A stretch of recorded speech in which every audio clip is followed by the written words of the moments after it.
I mean, charity is something that is very, very fundamental in our deen, in our religion. I mean, tell me about the Sahaba. How charitable were they? And Sahaba were incredible people. Incredible people. And before we speak about Sahaba, it came from their teacher, sallallahu alaihi Allahumma salli ala wasallam. Muhammad. Because my brothers and sisters, not only did he give, don't think about Rasulullah that mashallah sallallahu alaihi wasallam, that he was someone who, look, if I had some money in my pocket, then he would give. No.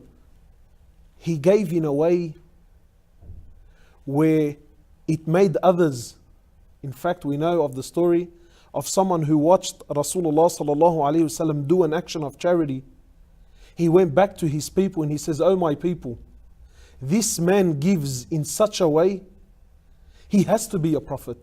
He doesn't fear poverty. He doesn't fear it." And this is the core of giving in charity, because we know that he sallallahu alaihi wasallam, he says charity, when you give in charity, it's proof. Sadaqatu burhan. Naam, it's evidence. It's a dalil of what?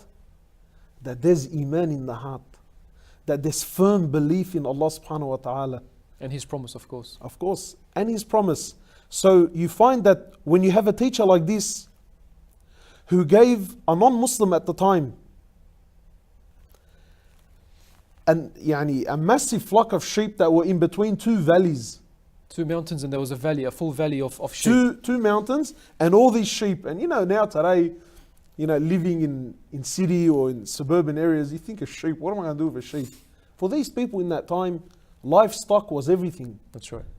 Having one live animal made the difference between luxury and poverty at that time. So to give a valley full to someone who's not, we're not talking about someone that was the best friend of Rasulullah sallallahu alaihi wasallam, or someone who had, no. But he sallallahu alaihi wasallam, he's seen the glitter in this man's eyes, drooling, looking at this wealth, thinking, wow. So he sallallahu alaihi wasallam, he says, do you like this stuff? Man says, and who wouldn't love such a thing? He says, all of it is for you. Allahu Akbar. He gave in such a way. So when you have a teacher that's like this, what do you expect from the students? They actually competed against one another. Really, brothers and sisters, or even yourself, Malaz, when was the last time you woke up in the morning and you said, you know what? I want to shop around today. I want to see who gave the most, because today I plan on beating him. Allahu Akbar. Look at that that sort of energy in competition. So for them, it wasn't just, you know what, I'm going to give some money today. No. Umar ibn al-Khattab says, today I'm looking. He says, in fact, because for him, he already knew, radiallahu ta'ala anhu, like he already knew that the man he had to beat was Abu Bakr. Radiallahu anhu. So he knew, look, this is the man I got to beat.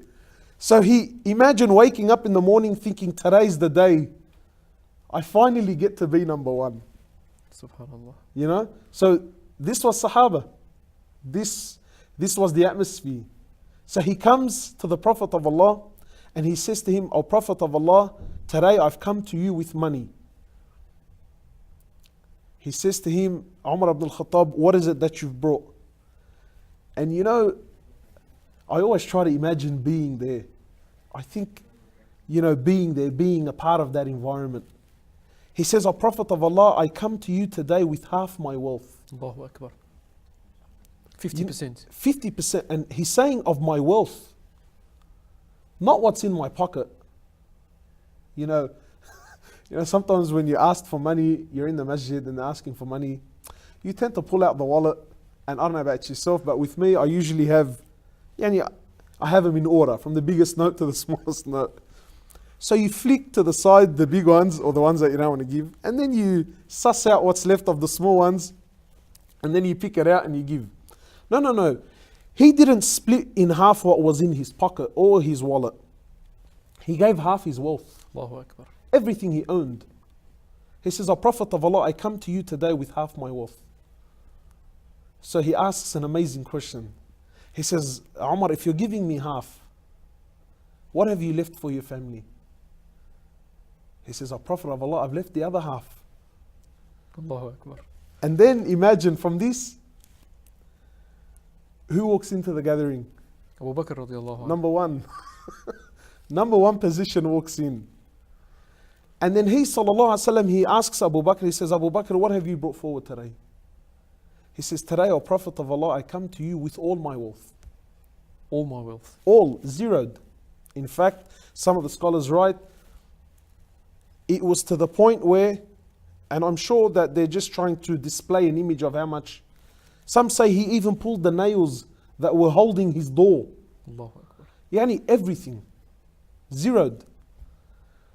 You know, for many of us, when we hear giving up all your wealth, you think, Allahu Akbar, how amazing is that? What an incredible act. And it is. But what I find more amazing than anything is when the Prophet ﷺ, he says, Abu Bakr, if you're giving me everything, what have you left for your family? He says, I left Allah and His Messenger. Allahu Akbar. See, for these people, Allah and His Prophet were dearer to them than whatever money could do. You know? So, yeah, yani coming back, Sahaba were incredible people. Subhanallah. Uthman gave so much money, he gave so much gold, that he, sallallahu alayhi wasallam, he ran his fingers through the gold that Uthman gave with a big smile on his face and says, imagine the Prophet saying this about you. Imagine you gave some money and then the Prophet ran his fingers through the gold with a big smile on his face. And don't think he's smiling because of the money that's in front of him. We know that if he sallallahu alayhi wasallam wanted money, Allah would have turned the mountains around him into gold for him. But that's not what he was smiling about. I feel that what he was smiling about is that the men around him have reached the proper level of understanding. He ran his fingers through the gold and he says, nothing that Uthman will do after this day will affect his deen. Allahu Akbar. Khalas, Uthman is in Jannah. His legs are just lagging behind in dunya now. He was just waiting. So, SubhanAllah, some great examples. Inshallah, we'll get to a quick break, and when we come back, we'll be speaking to Brother Mohammad Hoblos more about the act of charity.